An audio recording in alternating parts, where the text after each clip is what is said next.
Welcome to The Growth Kit, a podcast where science and actionable advice intersect to help you live a better life.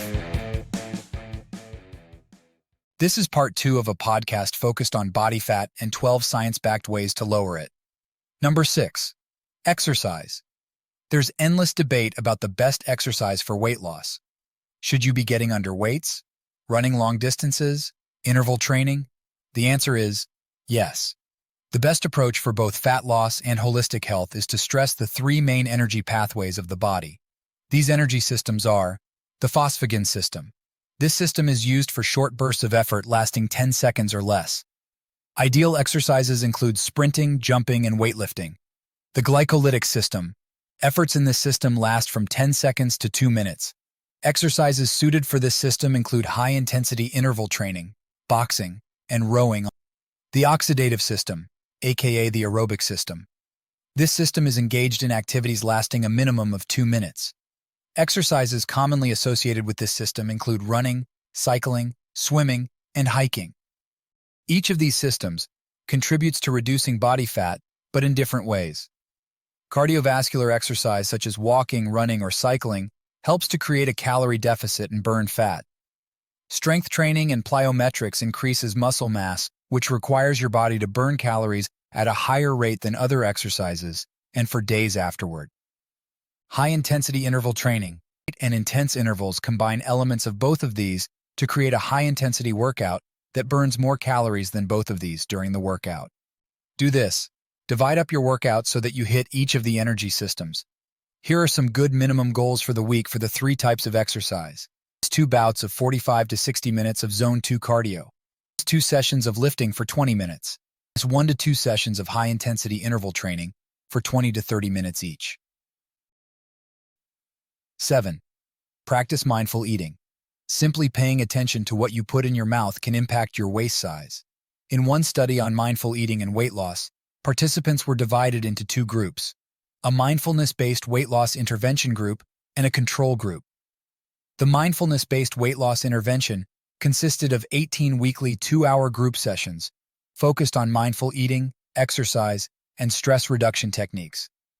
The control group received printed educational materials on nutrition and exercise. After 6 months, the mindfulness-based weight loss intervention group had significantly greater weight loss compared to the control group, with an average weight loss of 3.5% of their initial body weight.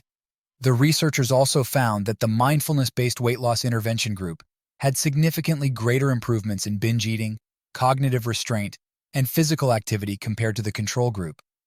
One of the study authors stated, "Mindful eating encourages individuals to be more aware of their hunger and fullness cues, to pay attention to their emotions and other situational cues that can influence their eating behavior, and to savor and enjoy their food."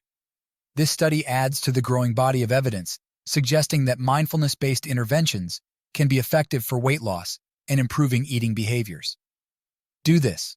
Put the phone away, turn off the TV, and limit any other distractions.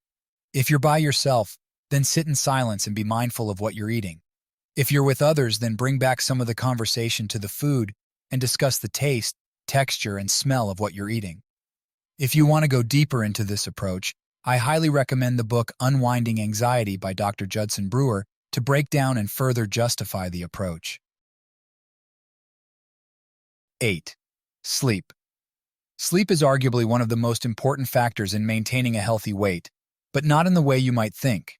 Its importance isn't in promoting weight loss, but paradoxically, in preventing weight gain. In one study, researchers found that sleep restriction, defined as 5.5 hours of sleep per night for 14 nights, led to increased hunger and appetite, especially for high-carbohydrate, calorie-dense foods. Participants in the study also had reduced levels of the hormone leptin, which signals satiety, and increased levels of the hormone ghrelin, which stimulates hunger.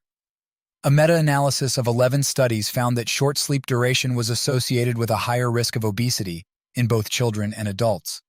The meta-analysis included a total of 18,000 participants and found that there is a 60% to 80% increase in the odds of being a short sleeper amongst those who are obese, which was seen in both children and adults. There are a variety of factors at play here, but one of the main ones is hormone regulation. Lack of sleep can disrupt the production and balance of hormones like leptin, satiety hormone, and ghrelin, hunger hormone. Ever wonder why you're always drifting to the snacks when you feel like a zombie and just want to go to bed? Sleep deprivation can also increase cortisol levels, a hormone associated with stress and weight gain. Do this. Practice good sleep hygiene by avoiding food, blue light, and stress within 3 hours of bedtime. Go to bed at the same time each night, and set an alarm for this as needed.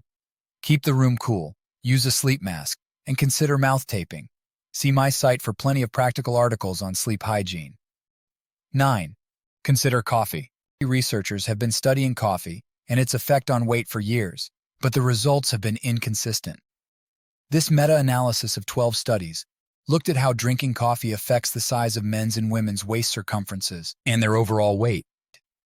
They found that men who drank more coffee tended to have slightly smaller waists and weigh a little less, but this wasn't true for women. However, when they looked at other studies that used specific measurements to define obesity, they didn't see the same results. For women, drinking more coffee was actually linked to a higher risk of being overweight or obese, while for men, drinking more coffee may have helped reduce their risk of being overweight. These results were a bit surprising to me. While coffee is no weight loss panacea, it is known to influence metabolism and provide cardiovascular benefits. One factor potentially influencing these results is that when many people say that they drink coffee, what they actually mean is that they drink a 500-calorie mocha frappuccino from Starbucks, packed with a mind-boggling 79 grams of sugar. Another confounding variable is the impact of coffee on sleep, see above. Do this. If your goal is weight loss and you love coffee, aim to get as close to drinking a black coffee as you can by decreasing the amount of calories in that coffee, the common offenders being sugars, creams, and syrups, and have your last sip by noon. 10. Manage stress. There is a growing body of evidence suggesting a significant relationship between stress and weight gain or obesity.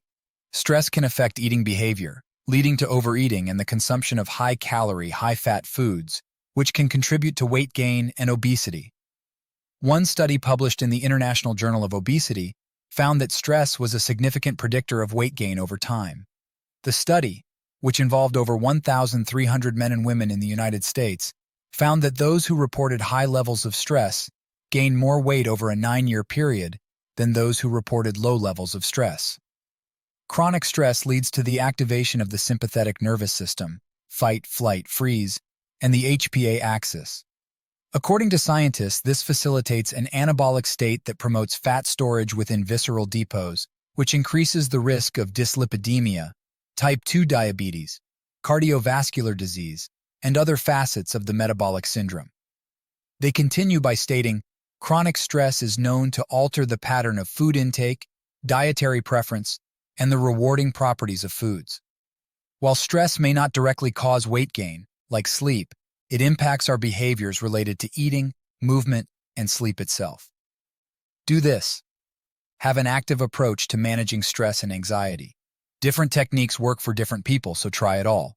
Breathwork, mindfulness, meditation, exercise, biofeedback such as HRV, finding new hobbies, changing jobs, breaking up with toxic friends, or going to talk therapy. 11. Consider time-restricted eating. Time-restricted feeding is a type of intermittent fasting where food consumption is limited to a certain window of time each day, typically between 8 to 12 hours. This means that you would eat all of their meals and snacks within this window and then fasts for the remaining hours of the day, formerly called skipping breakfast. Some studies have suggested that TRF can be effective for weight loss, including fat loss. One reason for this is that TRF can help reduce overall calorie intake, as individuals may naturally eat less when they have a limited window of time to consume their meals.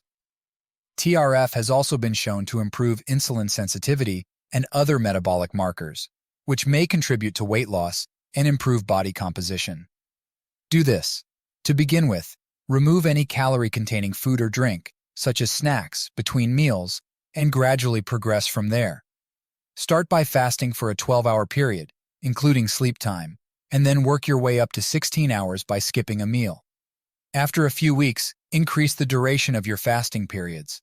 For those who are pre-diabetic or diabetic, it's advisable to focus on reducing the intake of refined carbohydrates and incorporating regular exercise into your routine before attempting to skip meals. Feeling weak or lightheaded may indicate a drop in blood sugar levels, suggesting a lack of metabolic flexibility. In these cases, it would be more beneficial to prioritize addressing other lifestyle factors, such as nutrition, sleep, and stress management. Talk to your doctor before starting this. 12. Limit toxins. We live in a world where toxins are just a part of our life. From fragrances to receipts to the contaminants in unfiltered water, these seemingly benign particles can have a profound impact on our health and our weight. In a 2013 study titled Role of Environmental Chemicals in Obesity, a systematic review on the current evidence, researchers looked at a variety of obesogenic chemicals and how they impact our bodies. They state, chemicals as heavy metals, some solvents, pesticides, BPA, organophosphates, phthalates, PCB, PBBs, and many other substances are documented to cause weight gain. These chemicals interfere with weight and lipid homeostasis by various mechanisms related to weight-controlling hormones, activity of the sympathetic nervous system, and sensitivity to neurotransmitters. These toxins are in the air, the soil, and on so many of the products we use on a daily basis. Because they are so ubiquitous, there is no simple way to avoid them, but there are plenty of ways to limit your exposure to them. Do this. Swap out plastic for wood, stainless steel, ceramic, and untreated wood. Eat from cans less, and rinse the food in those cans if you do. Filter your water. Ventilate the house. Never microwave or heat plastic. Don't use chemical-laden non-stick cookware. Eat as organic as you can afford. What I do. While weight loss has not been a goal of mine since I was a lightweight rower in high school, fat loss, or maintaining a low body fat percentage, always is. This healthy balance of low fat, high muscle has important factors on my short-term well-being and my longevity, so I'm focused on a good foundation and good habits now to help me as I get older. Aside from a calorie deficit, thank you ectomorph body type, I practice each one of these 12 points on a frequent basis. The hardest for me to adhere to is mindfulness eating, although family dinners have helped with this. Few of these come naturally, the outlier being coffee, but the groove is constantly being greased, so now I don't even think of them as health strategies. They just are. Conclusion: weight loss, it turns out, is not a simple thing, even though our consumer culture is telling us that the only thing you need for fat loss. Hint: anyone who's telling you there is the best diet is probably trying to sell you something. There are many ways to lose weight, but the ways to gain it are as numerous and tend to be more pleasurable. To complicate things more, everyone's uniqueness means that approach A will pull the lever for you, but not so much for me. The number one goal is to focus on adherence because, in the end, the best diet for weight loss is the one you will actually do. The first 6 tips for fat loss on the list are the most effective for weight loss, giving you the most bang for your buck. So pick 1 to 2 factors from the first 6 tips: calorie deficit, prioritize protein, adherence, measure something, eat nutrient-dense foods, and exercise. After that, gradually add in 1 more factor. As importantly, make sure this is something that makes you feel good about yourself. After all, behavior science is tougher than rocket science, so if your mind isn't receptive to it, it won't last. Find ways to make it enjoyable. Thanks for tuning into the Growth Kit podcast. If you enjoyed this episode, please subscribe and leave a review. You can check out my website at mindbodydad.com and subscribe for more weekly insights sent to your inbox. You can also follow me on Instagram and Twitter at mindbodydad.